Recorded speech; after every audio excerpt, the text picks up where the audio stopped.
Ladies and gentlemen, good day and welcome to the Gravita India Ltd Q1FY27 earnings conference call hosted by Antique Stock Broking Limited. As a reminder, all participant lines will be in the listen-only mode, and there will be an opportunity for you to ask questions after the presentation concludes. Should you need assistance during the call, please signal an operator by pressing star then 0 on your touchtone phone. I now hand the conference over to Mr. Manish Mahavar from Antique Stock Broking. Thank you, and over to you, sir. Thank you. Warm welcome to all the participants on the Q1FY27 earnings call of Gravita India. Today we have with us leadership team represented by Mr. Yogesh Malhotra, Whole-time Director and CEO, Mr. Sunil Concall, Whole-time Director and CFO, Mr. Naveen Sharma, Executive Director, Non-Board Member, and Mr. Anand Jain, Investor Relations on the call. Without any delay, I would like to hand over the call to Mr. Malhotra for opening remarks, post which we will open the floor for Q&A. Thank you. Over to you, Yogesh. Thank you, Mr. Manish. Good afternoon, everyone, and welcome to our Q1 FY27 earnings call. Thank you for joining us today. I hope you've had the opportunity to review our financial results and investor presentation, which have been uploaded to the stock exchanges. During today's call, I will take you through the key business developments, strategic initiatives, operational highlights, and financial performance for the quarter. Following my remarks, we will be happy to take your questions. Building on the momentum of the previous year, even as geopolitical uncertainties persisted globally, during Q1 FY27, our strategic capacity additions, richer value-added product mix, and consistent operational execution translated into another quarter of robust financial performance. With 4% growth in volumes, 42% in revenue, 29% in EBITDA, and 14% in PAT on a year-on-year basis. This performance underscores the resilience of our diversified recycling platform and our disciplined approach to execution. As we navigate an evolving global environment, we remain committed to operational excellence, portfolio diversification, prudent capital allocation, and sustainable growth, enabling us to capitalize on the expanding circular economy opportunity while delivering long-term value to our stakeholders. Before discussing our financial performance in detail, let me first walk you through the key strategic developments during the quarter that continue to strengthen our growth trajectory. I am pleased to share that Gravita has achieved a significant global milestone with the London Metal Exchange brand listing for lead metal produced at our lead division at Mundra, Gujarat, under the brand name Gravita M. This recognition places Gravita among a select group of Indian secondary lead recyclers whose products are approved by the LME. The accreditation is one of the most stringent global quality benchmarks for lead metal and reinforces our commitment to world-class manufacturing standards, product consistency, and operational excellence. With this listing, our lead products are now eligible for delivery across all LME-approved warehouses worldwide. In addition to our existing deliverability on MCX, we believe this achievement will further enhance our credibility and acceptance with the global OEM customers, strengthen our international presence, and create new opportunities in export markets. Our manufacturing facility at Chittoor, Mundra, and Phagi continue to remain impaneled with MCX, reflecting our consistent adherence to stringent quality standards. During the quarter, we continued to strengthen our manufacturing footprint in line with our long-term growth roadmap. Our total installed capacity now stands at 4.97 lakhs metric ton per annum, and we firmly remain on track to achieve our target for scaling this to over 8 lakh metric ton per annum by FY29. A key milestone during the quarter was the successful expansion of our Phagi, Jaipur lead facility, where we commissioned an additional 40,500 metric ton per annum of lead recycling capacity, taking the plant's total capacity to 75,819 metric ton per annum. This expansion was completed with an investment of approximately rupees 30 crores, entirely funded through internal accruals, reflecting our disciplined capital allocation approach. As part of the company's ongoing efforts to enhance operational efficiency and optimize resource utilization, the management has decided to consolidate the operations of the Kathua manufacturing unit, with the company's Jaipur manufacturing facility, where the same line of business can be carried out more efficiently. This strategic consolidation is expected to strengthen operational effectiveness, improve cost efficiencies, and enable better utilization of the group's resources. Our strategic diversification into copper continues to progress well. Following the acquisition of Rashtriya Metal Industries Limited, the integration process is advancing as planned, with operational synergies gradually being realized across procurement, manufacturing, logistics, and sales. We have also made steady progress on the development of our 29,400 metric ton per annum copper recycling facility at Gujarat, which is being set up with an estimated investment of approximately rupees 160 crores. The project remains on track for commissioning within the next 12 months, as previously guided. The project will continue to be funded through internal accruals and will further strengthen our backward integration, expand our value-added product portfolio, and support long-term profitable growth. The company has earmarked a total capex of rupees 1,680 crores through FY29, with rupees 850 crores allocated towards strengthening the existing businesses, while the balance will support entry into new recycling verticals, including lithium-ion batteries, copper, and steel. ICRA upgraded Gravita's long-term credit rating from AA- to AA. This upgrade reflects the company's consistently improving financial profile, prudent capital allocation, robust cash flow generation, and disciplined balance sheet management. Coming to operational and financial performance, revenue for Q1 FY27 stood at rupees 1,475 crore, registering a year-on-year growth of 42%, driven by higher capacity utilization across key segments and continued operational efficiencies. Value-added products accounted for 63% of consolidated revenue during the quarter. Adjusted EBITDA for Q1 FY27 stood at rupees 145 crores, up 29% year-on-year, with EBITDA margins remaining healthy at over 9.80%. Consolidated PAT came in at rupees 106.39 crores, reflecting a year-on-year growth of 14%, while PAT margins remain over 7.21%. Operational performance remained steady during Q1 FY27, with total volumes increasing 4% year-on-year to 55,455 metric ton per annum. The copper segment operated at 50% capacity utilization during Q1 FY27, contributing rupees 376 crores in revenue. As the subsidiary continues to ramp up capacity utilization, the segment is expected to progressively scale its operations and make a meaningful contribution to Gravita's top line. In Q1 FY27, EBITDA per ton for the lead, aluminium, plastic, and copper segments stood at rupees 24,181, rupees 25,175, rupees 10,197, and rupees 55,151 respectively, supported by better realization and improved operational efficiency. We remain confident in our long-term growth outlook and our ability to deliver on Vision 2030. With a strong pipeline of capacity expansions, continued business diversification, and an increasing share of value-added products, and unwavering focus on operational excellence and capital discipline, we are well positioned to achieve our strategic objective and create sustainable long-term value while capitalizing on the growing global circular economy opportunity. That's all from my end. I would now request to open the floor for questions and answers. Thank you. And over to you, Mr. Moderator. Thank you very much. We will now begin with the question and answer session. Anyone who wishes to ask questions may press star and 1 on their touchtone telephone. If you wish to remove yourself from the question queue, you may press star and 2. Participants are requested to use handsets while asking questions. Ladies and gentlemen, we will wait for a moment while the question queue assembles.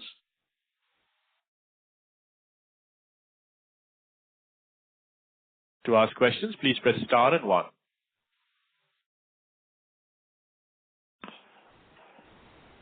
The first question is from Sumangal Nevatia from Kotak Securities. Please go ahead. Yeah, good afternoon, sir. Thank you for the chance. So So my first question is on the volumes. So I think this is one of the first quarter where we've seen a year-on-year decline in lead volume. So if you could explain what is the reason and how are we planning to recover the lost opportunity, and some guidance for FY27 and 28 in terms of lead volumes. And secondly, on the copper division, what is our expectation in terms of ramp up and margins? Are these levels of margins sustainable? And if you could just update on our capex and expansion plans with respect to copper. There was a little decline in the volumes of lead, which was primarily because of supply chain disruptions because of this Middle East war.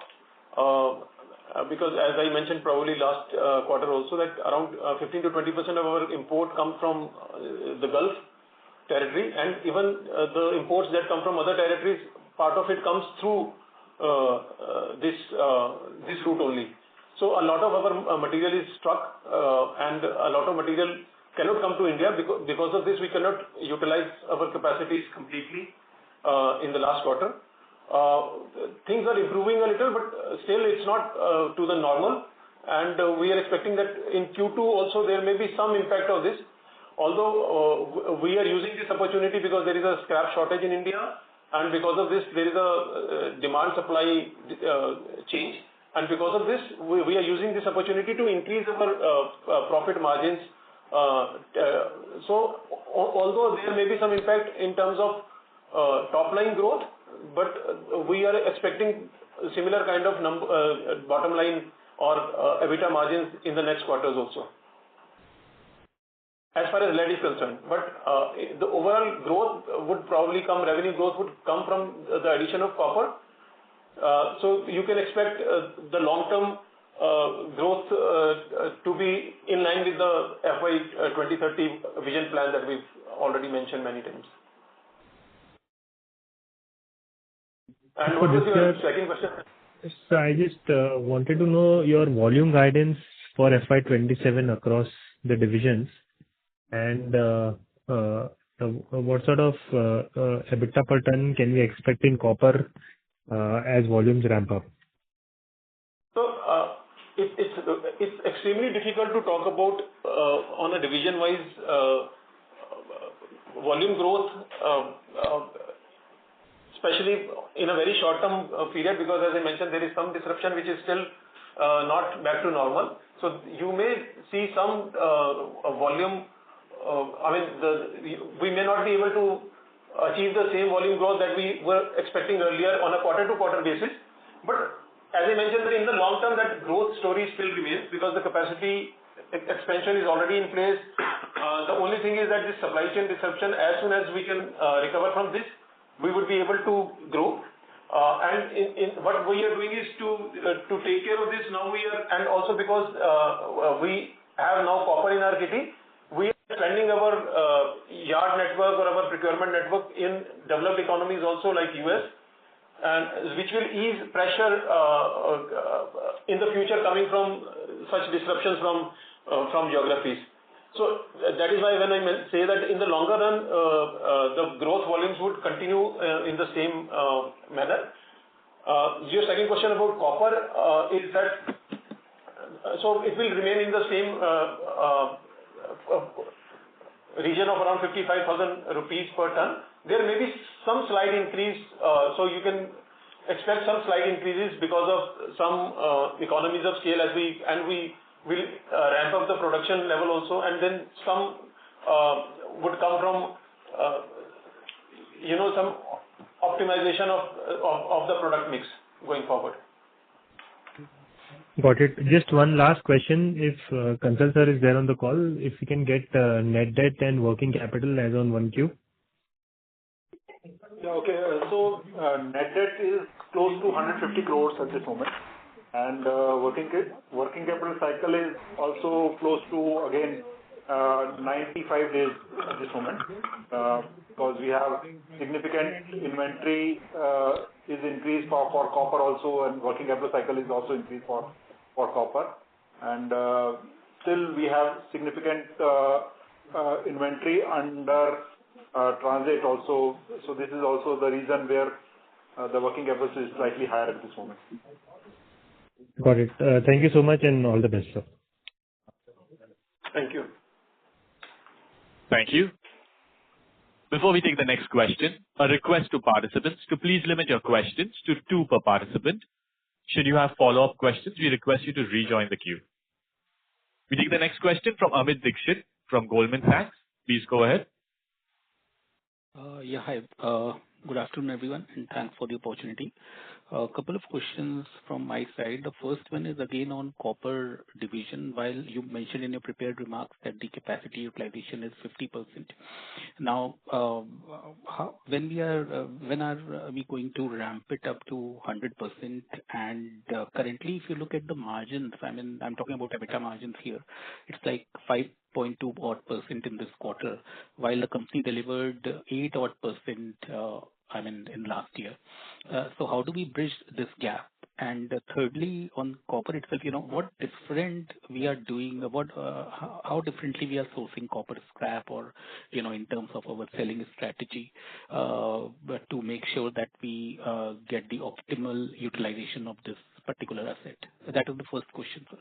Yeah. So first of all, in terms of using more capacity, increasing the capacity utilization, we are working on certain bottlenecks in the manufacturing stream itself.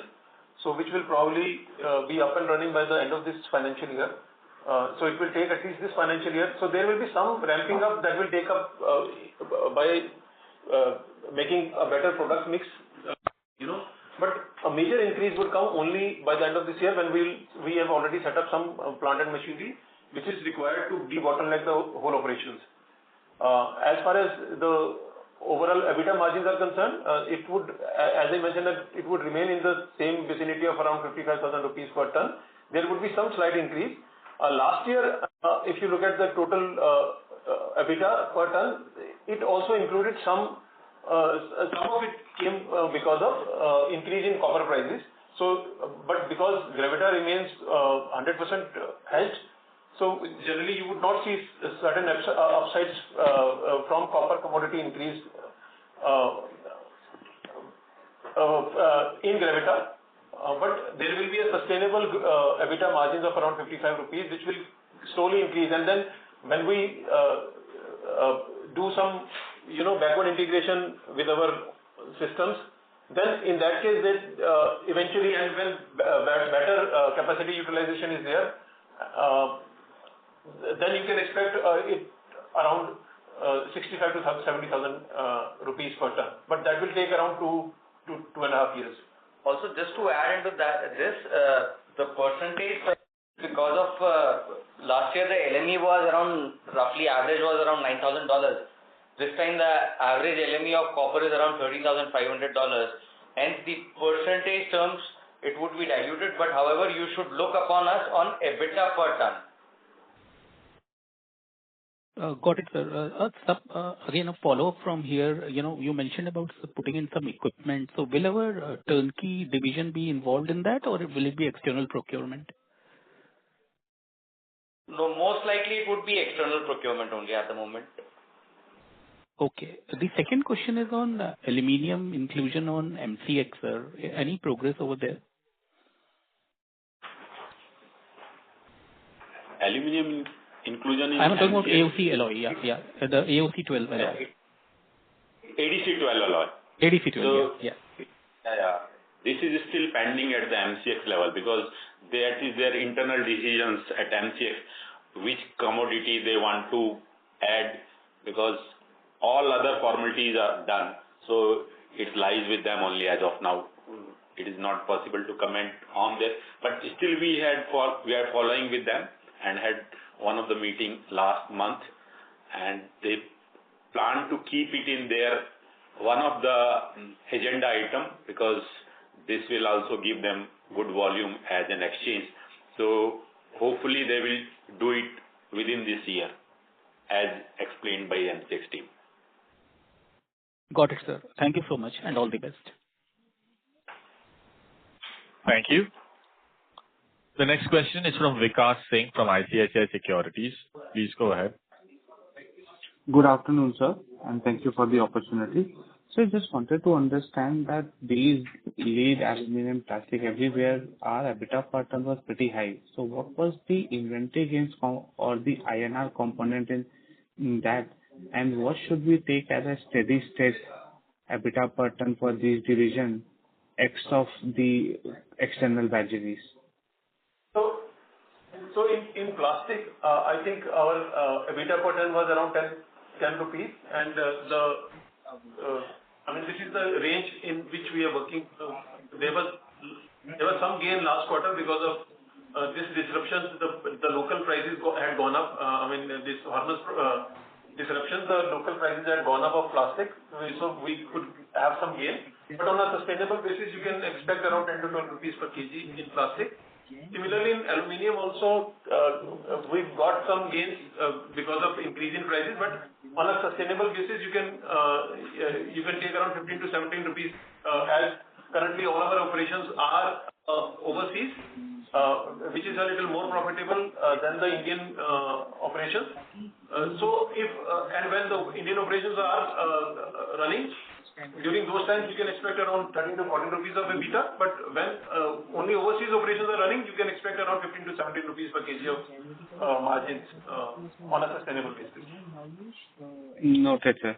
So my second question pertains to our commentary that we would be shifting to the new sources in terms of procurement. So just wanted to understand, since we are setting up an entirely new supply line, would that mean that for the initial few months or year, we would have a higher cost for establishing this line, including the logistics, etc.? And how should it impact our margin for the near-term perspective? So the idea is that generally, initially when we set up this copper recycling, we generally buy through arbitrage, in between agents, which is the normal course most of the buyers are doing. So we would want to do what we do best, and that is having our own procurement network, and that is why we are expanding into the developed economies, because most of the copper scrap comes from developed nations only. So it's something that we've been doing in other verticals of aluminium, lead and plastic. So we are just expanding the same for copper in other geographies. So it will be an incremental cost, and that because it's not an operation that we are setting up in US, we are just setting up our own yard procurement network. So it will in fact reduce the overall procurement cost for us and not increase it, even initially also. And this should also allow you to improve the sourcing for lead as well, or lead would continue with the current channels? No, it would, because earlier when we were doing only lead, it did not make sense for us to set up our own yards in US, because it was not a viable proposition. But now that we are talking about copper also, which is going to be a huge part of it, so now it makes sense for us to go and set up our own yards, and that is why we are setting up our own procurement network in developed nations also. And sir, just one clarification, if I may squeeze one more question. In terms of lithium ion, are we looking for the entire value chain or only till the black mass? Because up till black mass, there would not be much of the value addition or the profitability there. So our goal is very clear that we do not want to get into a normal product or a plain vanilla product, as we call it. So we want to go into value-added products, and we are currently doing R&D to set up our own processing unit for black mass. But right now the quantity of black mass is also less. So I think by the time the black mass availability improves in India, we would have already set up our refining unit for lithium. So we would be extracting all the valuable material from lithium car batteries in future. Thank you. Before we take the next question, a reminder to participants to please limit your questions to 2 per participant. The next question is from Dheeraj Ram from 360 ONE Capital. Please go ahead. Hi, thank you for taking up the question. Can you let me know what is the capacity utilization of this new Gujarat facility that has come up, and what is the one for the Phagi facility of total of 1.3 lakh ton during the quarter? Last quarter, it was only around 45% for lead in Jaipur, where we expanded the capacity. But overall capacity utilization is close to 52% for the entire group for the Q1 with the expanded capacity at Jaipur and Mundra. Got it. And how much do you expect this new capacity as an overall Phagi and Gujarat to run it in FY27? On a sustainable basis, generally it's around 70%. But it all depends on the scrap availability. As I mentioned that because of this Middle East war, the supply chain was disrupted. So we could not get enough scrap in the last quarter. As it improves, we will reach around 70% levels. Okay. And okay, fine. And on scrap yards, in past 3 quarters, in your presentation at least, you have increased the scrap yards from 33 to 39 plus. So are these scrap yards more linked towards lead or is it some other metal? So mostly all metals, but most of these scrap yards were in developing nations. So copper was not part of it. There was only a small part of copper that used to come from these scrap yards. So that is why now we are going to set up our own yards in developed nations also, from where most of the copper scrap comes. So, and but last question, sir. Those yards will also include lead and other products, other aluminium and plastic products also. Yeah. Okay. Sorry. And last question is, however we have increased scrap yards, still we are seeing challenges in sourcing. However, that is due to logistic disruption. But is there any workaround for this? Yeah, there is a huge logistic disruption. I mean, the entire Gulf, from where we used to get around 15 to 20% of our total scrap, we've hardly got anything. I mean, and some of the material that used to come from other countries also outside Gulf, it used to come through Gulf. So even some of that material is also stuck in some of those ports in the Gulf. So we are expecting things to improve, but till the time things don't improve, we have started developing new geographies so that we can start getting more material from them. But 20% is a huge chunk, so you cannot just expect to find other sources that can compensate for those 20%. So it may take some time, but we are very confident that we'll find a way out and set up new yards, maybe go into different geographies to compensate for this. But at the same, our focus would remain on the overall profitability. So during these situations when there is a supply chain, demand and supply mismatch, whatever losses we make in terms of volumes, we compensate for them from getting better realization from all our plants. So if you look at it, even though we've lost some volumes here, but the overall profitability has improved. So we will try to compensate in future also such revenue losses from higher profitability. But eventually, by the end of this year, definitely we would have set up more yards and the overall scrap sourcing would improve. Okay. And your LME, the ingot that got listed on LME, is it because there is some pushback from customers, or you see any demand slowdown so that you got a ingot listed on LME, or is it just a hedge for OEM sales? We don't sell our product on LME. We've not sold any product on LME because it's not a very profitable proposition. The only thing is because we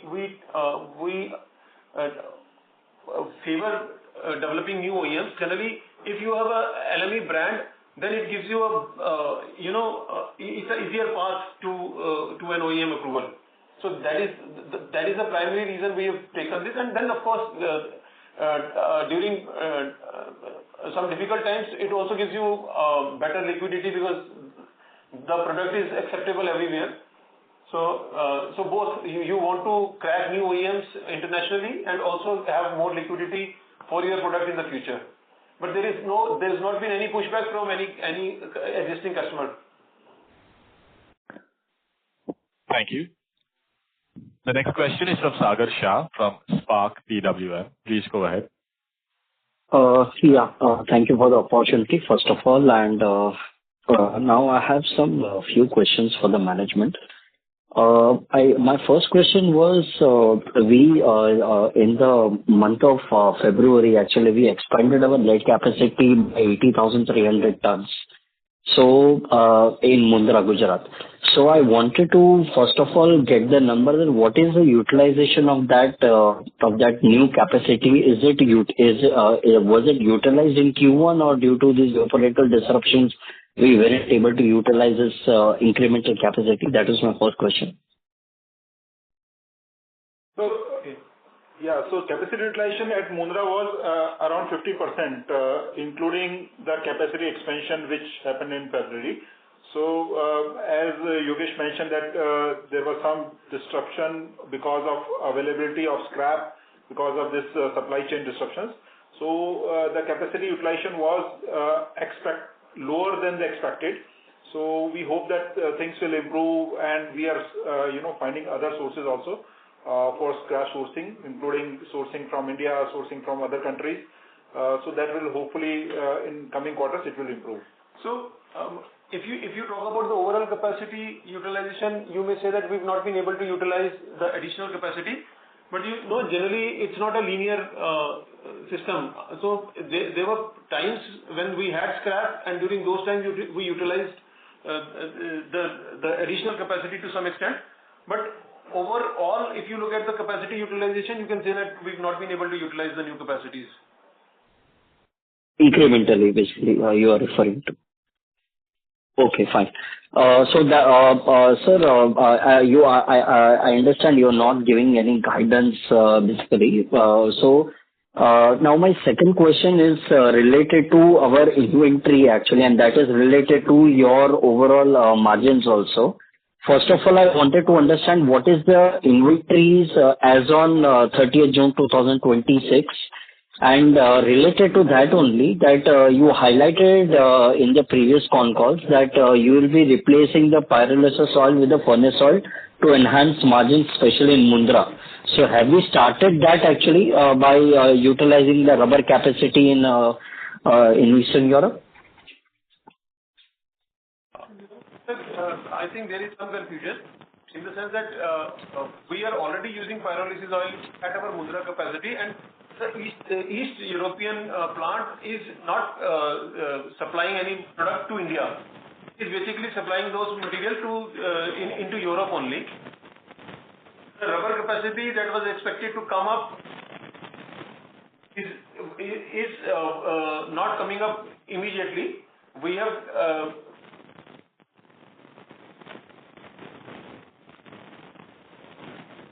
put it on hold right now, and we are fast tracking copper capacities in the. I think there is some disturbance here. So what we have done is that whatever capacity or the plant and machinery was earmarked for rubber, now we are fast tracking copper expansion in that area, because we see it as a better opportunity right now. Especially because the logistic cost has gone up, and in a commodity of lower price, is a very important part. Whereas in a commodity like copper, it's not a substantial amount. So we are now, what we are doing is we are fast tracking our copper expansion and putting the rubber capacity on hold temporarily. Then why it hasn't actually incrementally affected our margins on the positive side, sir, if we are using pyrolysis oil then? No, we were already using pyrolysis oil. It was never that we were not using pyrolysis oil in our Mundra facility. Okay, and what is the inventory as on 30th June 2026? Inventory value is close to 1,040 crores, which is almost similar at March 26 level. Okay, fine, sir. Thank you so much, and all the best. Thank you. Next question is from Bharat Shah from BCS Capital Ideas. Please go ahead. Yeah. Hi, Yogesh. Namaskar. Namaskar. The first and foremost, there have been some challenges, internal and external, that we've been facing for last 3 to 4 quarters. Earlier, we had an unfortunate delay in ramping up our internal capacity, and that kind of affected our volumes. Clearly, the situation in the Gulf is affecting in many major ways in last quarter, as well as you mentioned, it will continue in the current quarter. While we are attempting to mitigate that by improving profitability, at what stage do you think all of these issues will be behind and will be back to the kind of growth rate that we aspire to, that we look forward to, and that we have more than delivered in the past? At what stage do you think all of these issues can be kind of taken in the stride and we move ahead with the kind of numbers and the performance that we've been talking about? Yeah, sir, I get your point. But if you, so that is part of the reason why we were insisting, why we were thinking about diversification into different commodities, because we understand that something can go wrong in one of those commodities, which will impact the overall profitability and revenue growth. And that is why we've gone into copper and are continuously trying to go into and setting up different verticals. So even in this quarter, although the lead sales have dipped, but if you look at the overall revenue numbers, they have grown by around more than 40%. So there would always be external, circumstances which will impact one of these commodities. But if you, and that is why we are continuously looking into and to see how we can manage those volatilities because of this external environment. Part of it, as I mentioned, that we have diversified into copper. The other thing that we are doing is focusing on profitability. So even though lead has the revenue from lead or the volumes from lead have come down, we have tried to compensate it by getting better margins because of this shortage in supplies in India. The third thing that we are doing now is to improve our procurement network in countries where we were not earlier present, and part of it was because we were not having the complete kitty and setting up our own yards, because US is very expensive, so setting up our own yards when we had majority of material requirement of lead was not viable. But now with copper in place and going forward other commodities also in place, we would be able to set up these yards in US, which will create more scrap material for us, availability of more scrap material for us. So we are continuously trying to find out solutions as we find these disruptions coming out of global problems. And if you look at the record also, sir, even in spite of all these problems in the past 5 years, our PAT has increased by 48%. Although our guidance has always been, and that is CAGR, in the past 5 years, even though our guidance has been to get a bottom line of around 25 to 30% CAGR. Even in the past 3 years, when, as you rightly mentioned, that we've been going through a very tough phase, the CAGR of PAT has been 24%. And we are very confident of increasing it to around 25 to 30% even in this year and going forward for the next 4-5 years also. And as and when these things will happen, and we are sure that these things will continue to happen, but we'll try to find out ways we'll in fact improve our operational efficiencies, we'll improve our network so that these disruptions in future will not impact us as much as they are impacting us now. No, surely, Yogesh noted. I think diversification into alternate materials is a very wise one that we have done. And we've also taken other mitigating steps like alternate yards and alternate sourcings. But do you believe that in current times when wars are never-ending kind of affair, you never know how long this conflict in the Gulf will go on. Therefore, assuming that we do not know anything about when it will stop or if at all it will stop, by current year end, you think we would have sorted out most of the alternate raw material supply sources? Yes, sir. Yes, sir. So we are setting up, as we speak, we are setting up our own yard operations in the US, and we are very sure that by the end of this year, we'll have set up our own procurement network in the developed nations. So which will more than take care of this Gulf disruptions if it keeps on continuing. But we are very confident that because some of the material have started coming in from those geographies also, although it's still a little costlier because of this increase in logistic cost, but we are very confident of coming back to normal and in fact increasing the overall procurement by the year end. Okay, but just one last thing. On the copper, if I had understood earlier, we were looking at a profit of about 65 per kg.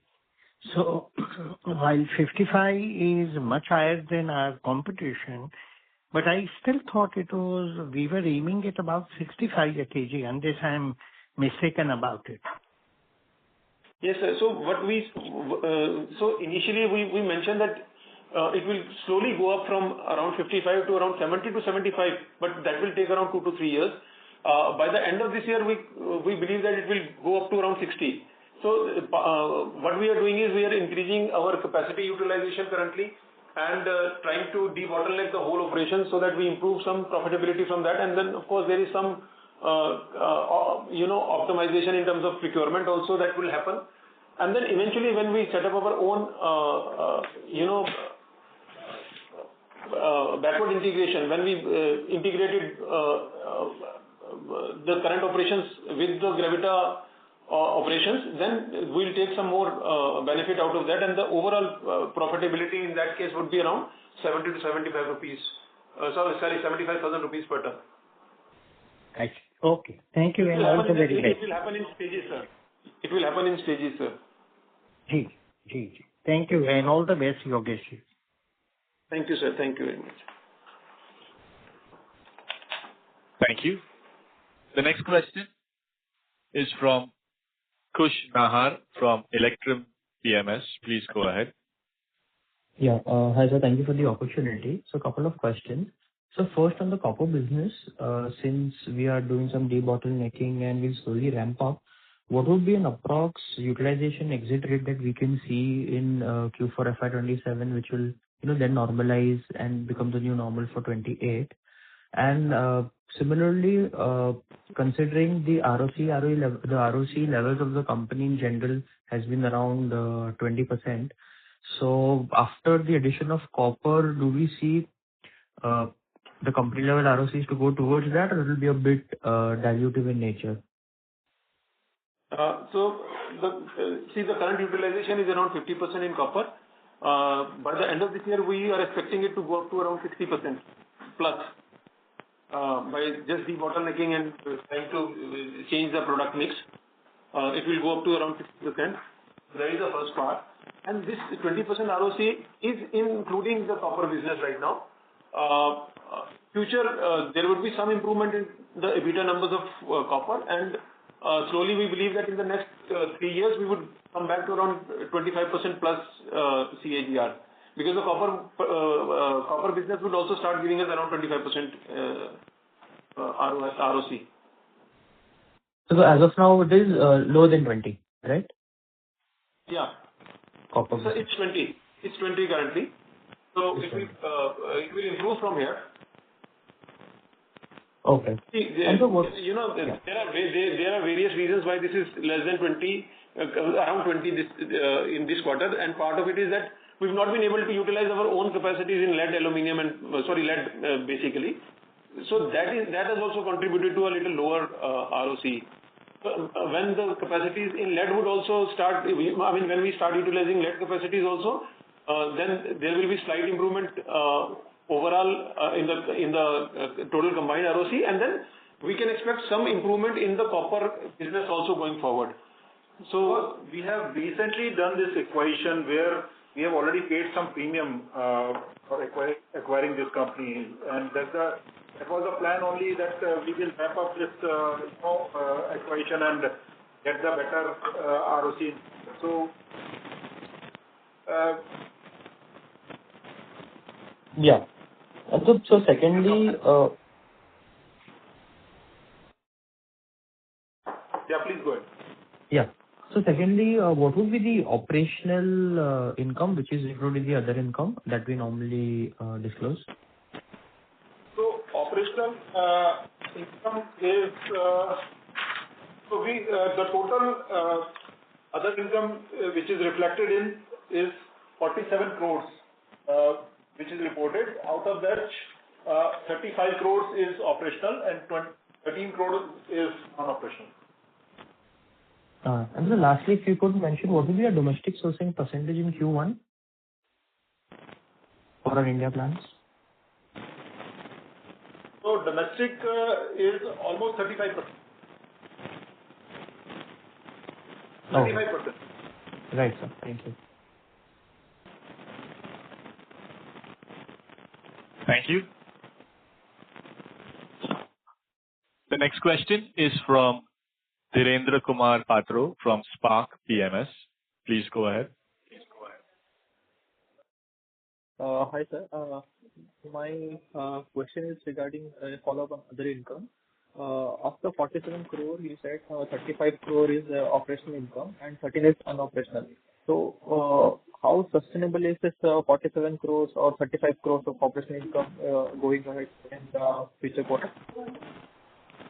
Oh, this operational income is part of the overall operational. As I mentioned earlier also, that this is the entire volume of lead and copper. So what we gain on one end is an operational gain. We look on the hedging part where it shows in other expenses. When we gain on the hedging part and lose on the operational part, it's seen as operational income.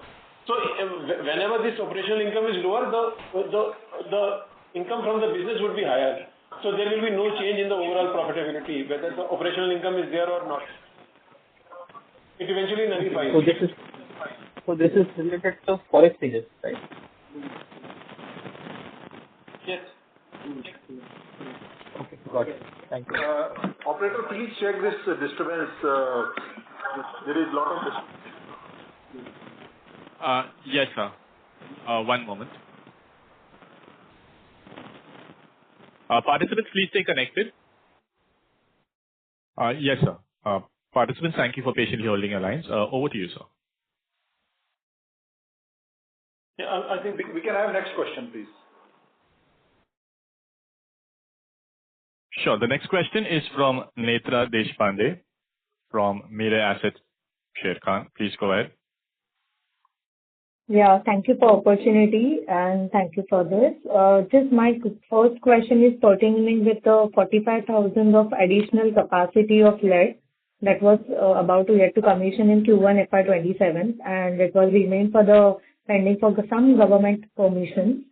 So with the installations have already completed, as you said in the last call. So what would be the incremental value contribution which is expected out of this, and what's the status about this additional capacity? Hello, am I audible? Okay, so out of this 40,000, I think you can expect a 70% utilization at an optimal level, which will contribute to around 50 crores additional revenue.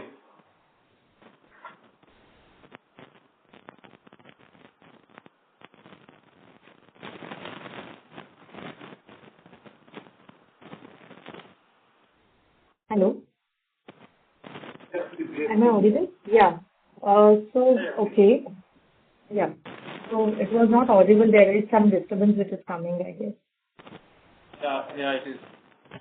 So as I mentioned, that around 50 crore rupees per month additional revenue.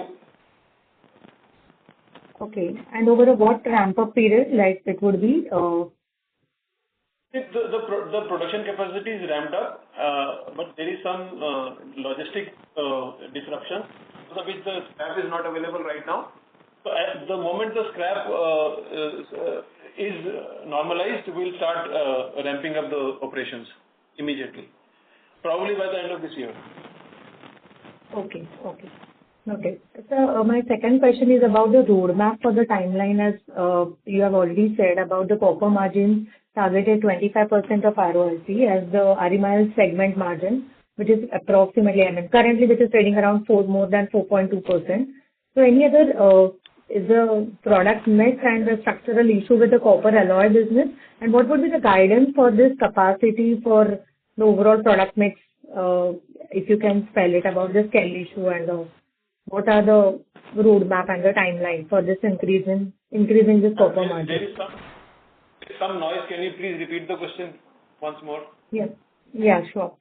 So as you, there is what the roadmap and the timeline which I'm asking for the copper margins as the group company which is targeted 25% plus ROIC about this RMIL segment margin, which is currently approx going around 4.2%. So what would be the mix and what would be the scale issue for the just getting the structural issue with this copper alloy business, and what are the guidance for the capacity for this major copper business? So in the copper business, on a sustainable basis, this is the margin that is going to remain here. But as I mentioned earlier, that you can expect it to go up to around 75,000 rupees per ton going forward. But that will take place in the next 2.5 years. And by that time, and the improvement in ROIC will also it will slowly go up and reach around 25% overall in the next 2.5 years only. Okay. And what would be the capacity like 31,000 metric tons that was expected? So what would be the further forward guidance for the copper segment specifically? Because aluminum, plastic. In the next 3 years, for copper, we would double the total capacity to around 60,000 metric ton per annum. Thank you. The next question is from Pratham Kankaria from Quantum Asset Management. Please go ahead. Yeah. So just one thing on this copper alloy pricing. So, it differs from the pure copper. So how should we assess the realization in the business means? And also, how do you hedge with this exposure to the underlying copper prices? See, so hedging mechanism is very similar to what we do in lead. We have generally contract based on monthly or fortnightly averages. So the customer gives you a order based on the prices of copper, average prices of copper from 1 to 15 or maybe 1 to 30 years. So based on that, we'll do our procurement, then supply to the customer. It's a more straightforward because it's not scrap that we are buying in copper. So generally,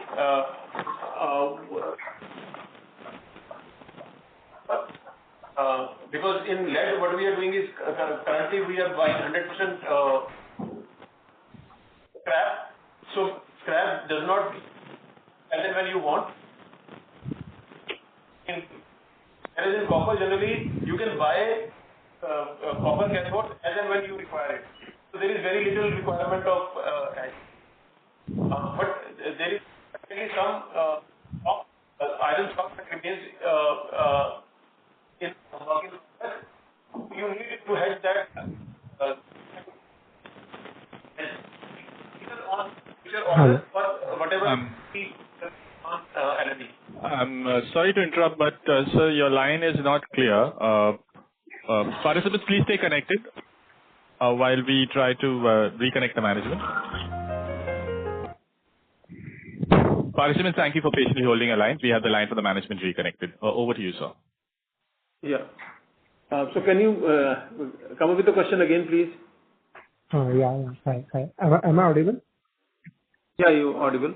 Yeah, yeah. So just wanted to understand this, on the alloy one. So like since copper is more than 50-60% is value added, so how do you hedge this exposure to the pure copper prices? You mentioned that you have some contracts on monthly and fortnightly basis. So if you can just explain that how you are mismatching this exposure.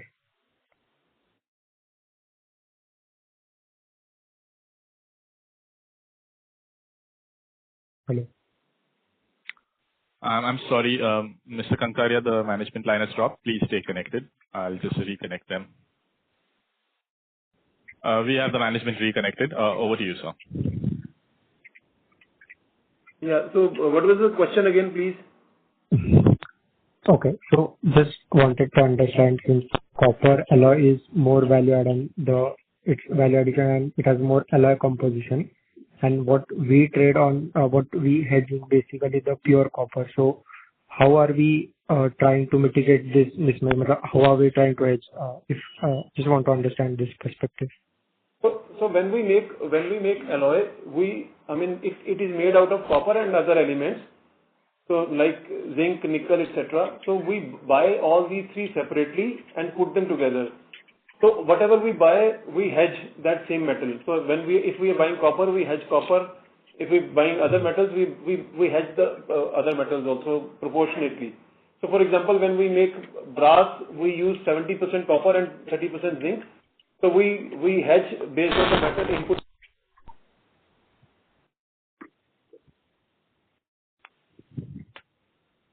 Yeah. We hope that the question is answered. Yes, sir. So just second is, so, our VAP contribution has increased from 45 to 63. So what is the reason? Like, is it solely the copper division which has led to this increase? Yeah. So copper, because copper is 100% value-added content. So this is where we improve this value-added content. But other than that also, because we are more focused on and the volumes were lower, so we focused on selling more value-added products for other segments also, like lead also. So because of that, and without copper also, the value-added content we used to be 42% is increased to 50% in this quarter. So with the focus on bottom line and better realization on the value-added product, we focus selling more on value-added content other than copper. So other than copper is also increased, and copper also was 100% value-added. So that is the reason it is showing as 63% value-added content. Okay, sure. Thanks. Thank you very much. We'll take that as the last question. I would now like to hand the conference back to the management team for closing comments. Yeah. Thank you everyone for participating in this call. We trust that we have addressed all your queries during this session. However, if there is anything remaining questions, please feel free to reach out to our investor relations team. Once again, we extend our gratitude to all participants for joining us today. Thank you and have a great day. Thank you very much. On behalf of Antique Stock Broking, that concludes the conference. Thank you for joining us, ladies and gentlemen. You may now disconnect your lines.